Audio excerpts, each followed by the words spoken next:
Imagine you're sitting at a dinner table. Someone says something that stings. Maybe it's a careless comment. Maybe it's a joke aimed just a little too close to home. And everyone looks at you, waiting. But you just smile. You pick up your fork. You change the subject. And later that night, alone, you finally let yourself feel it. Sound familiar? If you're the kind of person who keeps your feelings locked up tight, not because you don't have them, but because sharing them feels almost physically uncomfortable, then this video is for you. And before you click away thinking this is going to be another lecture about opening up more, let me stop you right there.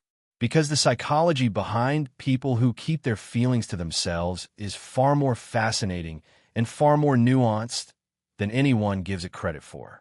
Let's start with the most common assumption people make about you. They think you don't care. Or worse, they think you're cold. But here's the truth your brain has known for a long time. You feel everything. You just learned, somewhere along the way, that feeling it loudly wasn't safe. That's not coldness. That's adaptation.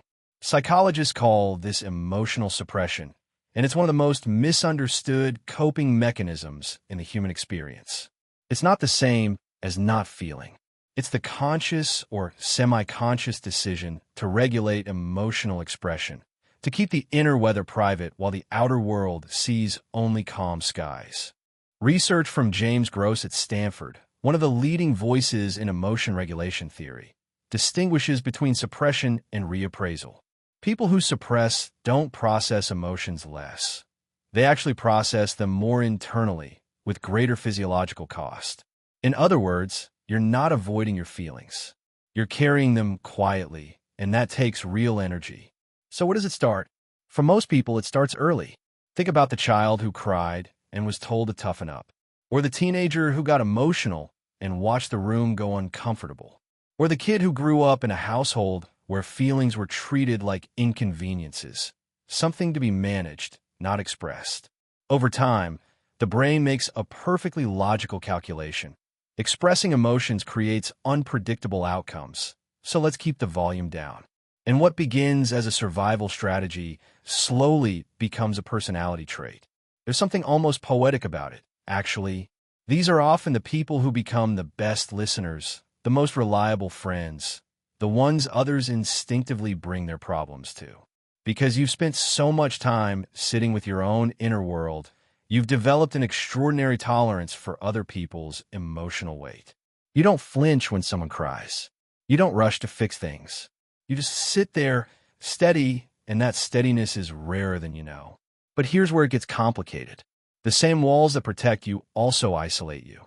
There's a particular kind of loneliness that comes not from being alone, but from being surrounded by people who don't really know what's going on inside you.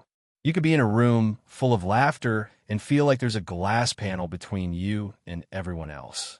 You're present. You're even happy, sometimes. But fully known? That's a different story. Neuroscience gives us a clue about why this feels so hard to change. The brain's anterior cingulate cortex, which processes social pain, lights up in the same way whether you're physically hurt or emotionally vulnerable. Emotional exposure, for someone who has learned to suppress, can feel genuinely threatening, not metaphorically, but neurologically. Your nervous system has essentially been trained to treat vulnerability like danger. So when someone says just open up, they have no idea they're asking you to walk calmly towards something your brain has flagged as a threat. And yet, there's a cost to long-term suppression that research keeps returning to. Studies have linked chronic emotional suppression to increased cortisol levels, higher rates of anxiety, and even cardiovascular strain. The feelings don't disappear just because you don't express them. They go underground, and underground they tend to compound interest. This doesn't mean you need to suddenly become someone who cries at commercials and journals their every mood. That's not the point, and frankly, it's not realistic. The goal isn't radical openness. It's selective honesty, finding one person, one space, one outlet where the feelings get to exist out loud. A therapist, a journal, a long drive with the right music. Just somewhere the pressure can release. Because here's the reframe I want you to leave with today. Keeping your feelings to yourself was never a weakness.